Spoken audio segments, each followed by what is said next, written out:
بسم الله الرحمن الرحیم. السلام علیکم. د یوټیوب چینل د قیصو بابا نه یو ځل بیا ستاسو په خدمت کې حاضر یم او تاسو نه مې ډېره خوندوره ډېره مزیداره ډېره مزناکه قصه راوړې ده. لنډه قصه ده، پخوانۍ قصه ده، د مشرانو قصه ده د یو کمقله باچا. تر ننه ورځې به دا ډېره اورېدلي چې هوښیار باچا، بادر باچا او دلپسند باچا او ظالم باچا، خو کمقل باچا به تاسو نه اورېدلي چې لا کمقل او بېوقوفه باچا به کوم وي. همداسې وه. پخوا په زمانه کې یو باچا و، ډېر کمقل او ډېر بېوقوف و، د چا خبره به یې نه اورېده او په خپله به یې چې کوم دی نو د ملک هر کار به یې کوو، نو نظام یې ټول ګډوډ او در هم بر هم چلېدو، ملک یې هم وړوکی و. او چې وزیرانو به ورته څه ښونه کوله چې یاره باچا سلامت دا کار یا مه کوه یا دا ښه دی یا د دې ښه ونه کړه، نو ده خو به د هغو خبره یا منله یا منله، خو الټه به په هغو غوسه شو، سزا به یې وله ورکوله. د هغې د لاسه به ترې وزیران یېرېده، چا به ورته د ښې بدې غږ هم نه کړو چې که ده به وران کار کوم نو چا به ورته څه نه وي چې ته دا کار مه کوه. او د دې باچا بل په دې کې دا خوی و چې ده به په هر سپرلي کې به یې نوی واده کو او د ده 6 ښځې وي او د 6مې ملکې د هغې ښځې د نوم شش بیګم. دی یو ورځ د خپل وزیر سره د ښکار ته وتی دی، ځنګل ته تللی دی. په دې ښکار کې په دې ځنګل کې دا ښکار کوي، کله دا ښکار یو طرف ته ځغلی، کله بل طرف ځغلی وي، په دې آس باندې کله یو خوا منډې وي کله بل خوا. اوس دی په دې آس باندې منډه وي روان دی، په ناګهانه په ده په دې منډه کې د آس نه ټوپ کو، کته ولګېد. ده چې کته ولګېد نو خپۍ ماته شوه، خپۍ غوښې ولې چې آس خو ډېر تېز روان ډېر په منډه روان او چې کته ولګېد خو ظاهره ده چې څه نه څه زخم نقصان به ورته رسېده، خپه د ده ماته شوه. وزیر پسې زر ودرېده، راغی راکوز شو، پسې باچا یې راپاڅو. باچا ورته وایي چې وزیره دا زه ولې خوږ شوم؟ وزیر ورته وایي چې یاره باچا سلامت. اوس وزیر ځان سره سوچ کوي چې که زه درته ویم چې یاره باچا سلامت تا غلطي وکړه او ته په آس باندې تیز را روان یې، د روان آس نه دې ټوپ ووهلی نو الټه به اوس ما ته قارېږي او خدای خبر چې څه به راته وایي. دې وزیر ورته وایي چې یاره باچا سلامت ما هم لیده او تا هم لیده، اوس څه خبرې همدغه چل وشو. بیا دا باچا په څه طریقه دې آس ته وخېژو، دوی واپس را روان شو، محل ته راله. محل ته راله خو دا باچا اوس په خپله غلطۍ نه دی پوه، الټه بساقه به وزیر باندې غلطي اړوي چې یاره دا د ده د لاسه زه راغورځېدلی یم، زما خپه ماته شوې. بس نوکرانو ته یې وکړم، خپلو سپایانو ته یې وکړم دا وزیر راونیسئ او ویې په ځنګل کې مړ کړه. ده چې کوم دی د ده د لاسه زما خپه خوږ شوې ده. بس سپایانو چې کوم دی دا وزیر راونیو په مخ کې کړو، ځنګل ته یې بوتلو. هلته چې د ده د وجلو اراده وکړو، دې وزیر ته وویل چې ګوره داسې کار وکړئ چې تاسو ته ښه زموږ د باچا د خوی پته ده او دا باچا چې کوم دی نن زما د وجلو حکم یې کړی، تاسو ته ووایي چې دی مړ کړئ، خو کیدای شي چې سبا سهار شي دی تاسو ووایي چې ما که وزیر ماله ژوندی راولي، نو بیا به څه کوئ؟ که زه ژوندی نه یم کیدای شي چې بیا تاسو مړه کړي، تاسو له سزا درکړي. داسې کار وکړه چې ما په دې ځای پرېږدی او زه به چېرته بل ملک ته لاړ شم، ځان له ځم او داسې ما ته هم باچا ډېر خلک حواله کړي، سزاګانې ورکړي چې دا بوځ او مړی کوه. بس ما به راوستو په دې ځنګل کې به مې پرېښودو او ما به ورته ویل چې خپې سپکوئ. هغه نوکرانو چې سوچ وکړو چې یاره واقعي دا خبره د صحیح ده، دی که اوس مونږ مړ کړو سبا له به باچا وایي چې یاره سړی مال ژوندی راولي، بیا به دی مونږ کوم ځای ګورو، دی خو به مونږ وژلی او دا زموږ د باچا خو شیخ خو کمقل دی، خو روزانه داسې خبرې کوي چې یا د کېدو نه. بس دا وزیر یې په دغه ځای پرېښود او ده ته وایي چې ته ځه. بله ورځ څه ورځې بعد دا باچا د خپل یو بل وزیر سره په ښکار راوتی دی، په ځنګل کې ښکار کوي، لګیا دی. اوس په دې ځنګل کې دی په بل طرف ته روان. دا وزیر ورته وایي چې باچا سلام دې طرف ته مه ځه، دې طرف ته پردی ملک دی، بل ملک ته زموږ عهدونه ختم شوي دي. هغه به د چا خبره ومني؟ هغه خو خبرې مني نه. روان دی ټس شي چې بل ملک ته واخلو، بلې باچایۍ ته واخلو. دوی غلي په دې پردي ملک کې ګرځي، په یو ځای کې چینه ده، ګودر دی او جنکۍ چې کوم دی راځي، ښځې راځي، په هغې کې منګي ډکوي، لوښي ډکوي، اوبه وړي. دوی دواړه دا باچا او دا وزیر یو ځای کې لرې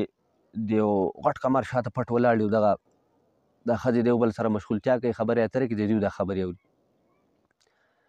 دا یو ښځه وایي چې ای خورې زما خاوند خو داسې غوسه ناک دی، روزانه چې کوم دی په کور کې په معمولي خبره ما ته قهرېږي، غوسه کېږي راته. بله ورته وایي چې ای خورې ستا خاوند په غوسه څه کوي؟ غوسه خو لرې پرېږده، خو زما خاوند خو جدي نه، خو هر ټایم په ما پسې په ما یې لاس اوچت کړی و په والو له راپسې ګرځي او ستا خاوند به څه ظالم وي. په دې کې په دغه ځای کې د دغه ملک شهزادګۍ راشي را روانې د دې ښځو دا خبرې وارو چې دیو خبرې وارو نه شهزادګۍ چې ګوره داسې کار دی چې هوښیاره ښځه هغه ده چې د خپل خاوند 2 څپلۍ 3 څپلۍ ګزاره هم وخوري خو بیا هم چې کوم دی د خپل خاوند خامي یا د خپل خاوند حال بهر چاته نه وایي. د دې باچا د دې شهزادګۍ دا خبره پړه پرېوته هسې بس زړه ته دا خبره پرېوته. بس دې کمعقل باچا د خپل وزیر ته وایي چې یاره دا شهزادګۍ چې هر څوک دی خو زه ورسره واده کړو. دې وزیر ورته وایي چې باچا سلامت دې جولۍ ته وګوره لا خو سپرلی نه شي تو خو په سپرلي کې واده کړې. باچا وایي چې نه سپرلي د چېرته انتظار کوم دا وار د سپرلي نه مخکې واده کوم او ته چې کوم دی نو شابه لاړ شه او ما له د دې شهزادګۍ پوره ډیټیل راوباسه پوره تفصیل راوباسه چې دا څوک ده او د کوم باچا لور ده او د کوم ځای ده. وزیر مجبور او عاجز لاړ ګرځېده تپوسونه معلومات یې کړو بیا راغی ده ته وایي چې یاره باچا سلامت دا د دې ملک د باچا لور ده او د هغه د دې ملک شهزادګۍ ده او دا دغه چې روزانه چې کوم دی کله ناکله دې ګودر ته راځي او اکثر د خپلو سویلو سره هلته د دوی یو غټ باغ دی مشهور باغ دی کله هغې ته چکر له ځي. نو باچا ته وایي چې ته داسې کار وکړه چې ته هغه باغ ته لاړ شه او په هغه کې کښېنه چې کله دا شهزادګۍ سره د خپلو سویلو راغله نو بس ته دې ته ووایه چې یاره زه ستا سره واده کوم.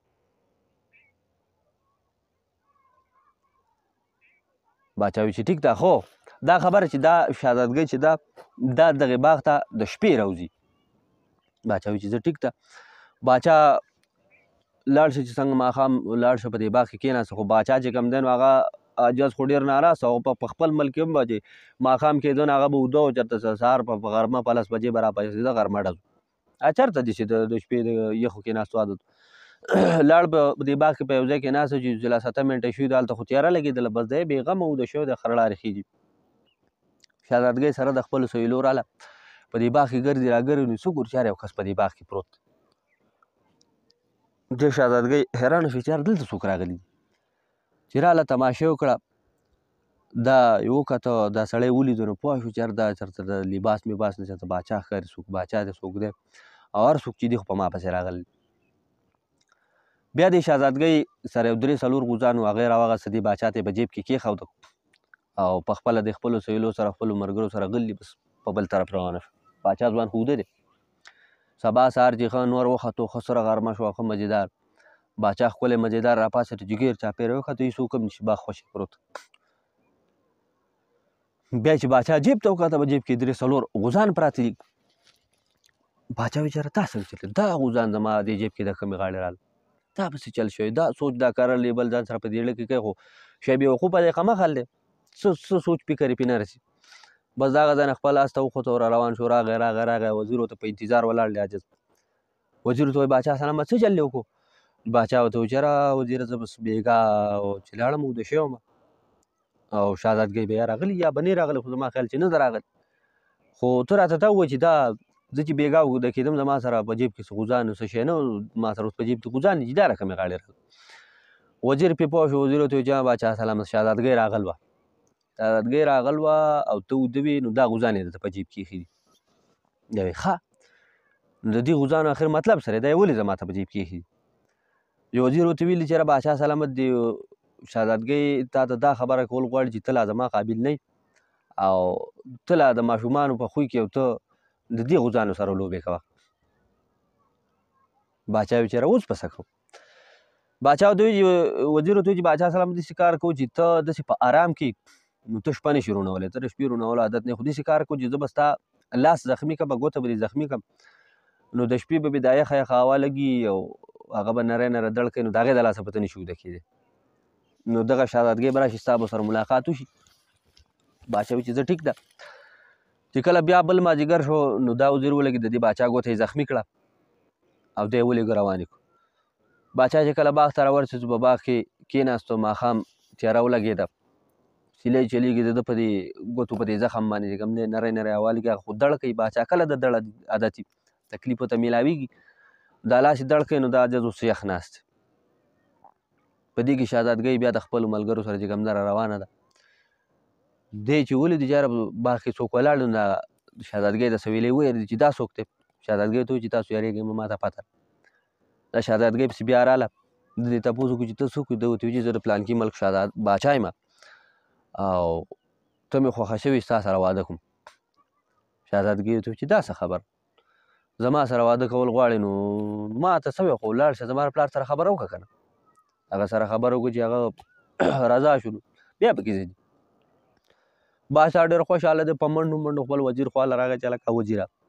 شهزادګۍ خبره ته تن کېښوده ووایي چې بس ته زما پلار سره خبره وکړو نو زه به تا سره واده وکړم. وزیر بیا هم په خبره مطمئنه نه و. دې دواړو زر تیاري وکړه لباس مې بعد ښه واچو ځان یې برابر کړو. باچا دربار ته روان که نه باچا له لاړو. دا باچا بیا دغې باچا ته وایي چې زه د پلانکي ملک باچا یم او داسې یم او داسې یم پلانکي او ستا را لور شهزادګۍ مې خوښه شوې زه د هغې سره واده کړو. باچا چې د ده دې خوی ته د ده دې خبرو اترو ته وکاته نو پوه شو چې رکه دا شی خو هغه بېوقوفه غوندې کې دی. بس دې باچا ته یې ووایي چې ټیک ده شهزادګۍ سره به دله واده وکړم خو د هغې نه به هم زه تپوس کوم خو د هغې نه مخکې زه ستا نه یو دوه سوالونه کوم یو دوه تپوسونه کوم که د هغې صحیح جواب دې راکړه نو خو ټیک د شهزادګۍ به درته واده کړم خو د هغې صحیح جواب دې رانه کړه نو د زندان سیل به د باندې کوم او په جیل کې به پروت بیا رانه تلی نه شي. باچا وایي چې زه ټیک ده مړه ته به څه تپوس کوي. باچا دا خیال و چې مړه بس دی بس اسانه ونه تپوس وکړه تپوس چې هغه هم اسان کوي خو په هغه کې خو ما ته خو پکې نه وایي چې باچا بس ته ووایه ستا څه سوالونه دي. هغه ورته وایي چې زما اولنی سوال دا دی چې ښه جامه کومه یوه ده او دویم سوال زما دا دی چې ښه خوراک کوم یو دی. دغه قمقل باچا اوس حق حیران شي چې یاره دا خو دوی شو ډېر ګران تپوس وکړو او زه پرې اډوپه نه شوم دا به څه کوم بس دې وزیر ته یې داسې مخ واړو چې یاره یرګنې ته ماته اوس د دې جواب ویل هغه بیا بل باچا وکړي چې خبردار د دې سوالونو جوابونه چې کوم دي دا به ماته ته د خپلو مغزو نه راکوې د وزیر د مغزو نه نه.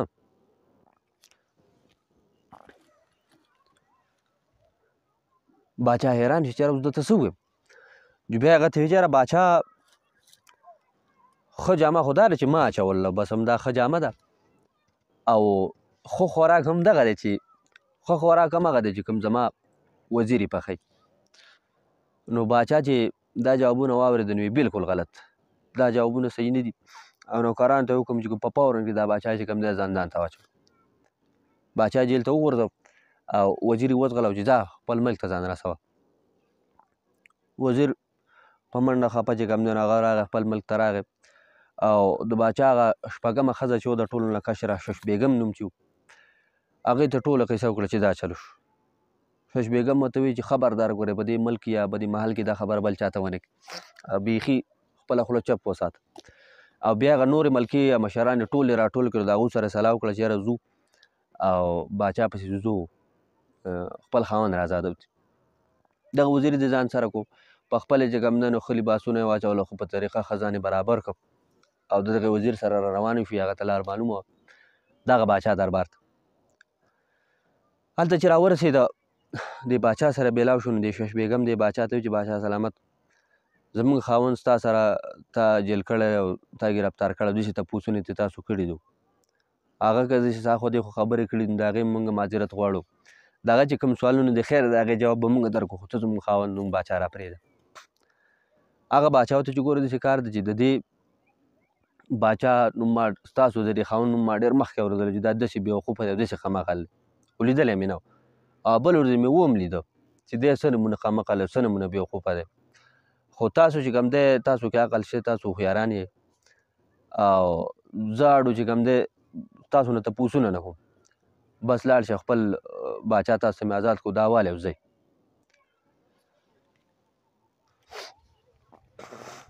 باچا چې را آزاد کړو د باچا دا ویښته غټ شوي دي او دا ږیره غټه شوې ده او بس صرف سترګې پکې ښکاري او نور څه پکې نه ښکاري په بد حال دیو روان که روان دي په لاره کې د شش بیګم د ځان سره قینچي راوړې وه د دې باچا نه یې دا ویښته او دا ږیره او دا هر څه یې کټ کړو دا ویښته چې کوم دی بیا ځان سره په یو غوټه کې ښکلي بند کړه او سنبالې دې نور بیګمانو یې تپوس وکړو چې دا ولې تا دا ویښته څه دونه ضروري شی دی چې دا داسې سنبال کړو تا دې څه کېښود جدي وي چې یاره دا ځان سره ځکه سنبال ږدمه که سبا چېرته باچا په مونږه ظلم کوي یا سره زیاتی کوي یا راته څه بدکلامي کوي نو زه به ورته مونږ به ورته دا ویښته ښایو چې یاره ته په دې حالت کې چې کوم دی مونږ د هغه باچا نه آزاد کړی وو مونږ را روان کړی وو ته اوس مونږ ته خبرې کوې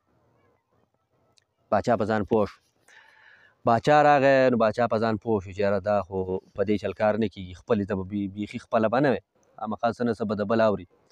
نو باچا به بیا د خپلو ښځو سره داسې بدکلامي هم نه کوله ظلم زیاتی به هم نه کو د سپرلي دا واده نه هم قلار شوي چې به دا شته پورې دي په هره خبره کې په هر دغه کې به د خپلو وزیرانو سره او خاص کر د خپلو بیګمانو سره به ضرور مشوره کوله نو دغه وه زموږ نننۍ خوندوره او مزیداره او یو لنډه شانتې قصه نور هم داسې خوندورې مزیدارې قصې را روان دي او په دې قصه کې چې کوم سوال وشو چې ښه خوراک کم یو دی او ښه لباس کم یو دی نو دغه تپوس زه ستاسو نه کوم چې ښه خوراک کم یو دی او ښه لباس کم یو د خپلې پوهې نه تاسو ماته دا جواب په کمنټس کې راکولی شئ زه به په تمه یم او د دغې جواب به په تمه یم چې ستاسو په نظر کې ښه خوراک او ښه جامه کومه یوه ده نو نور هم داسې خوندورې مزیدارې قصې زموږ سره دي را روانې د دنیا دي نو زموږ سره اوسېږئ نور قصو دپاره د نورو خوندورو لطیفو او نورو پروګرامونو دپاره انشاءالله ډېر ژر به موږ بیا ستاسو مخې له راځو او ډېره مننه ښه ده او آباد اوسئ د الله په امان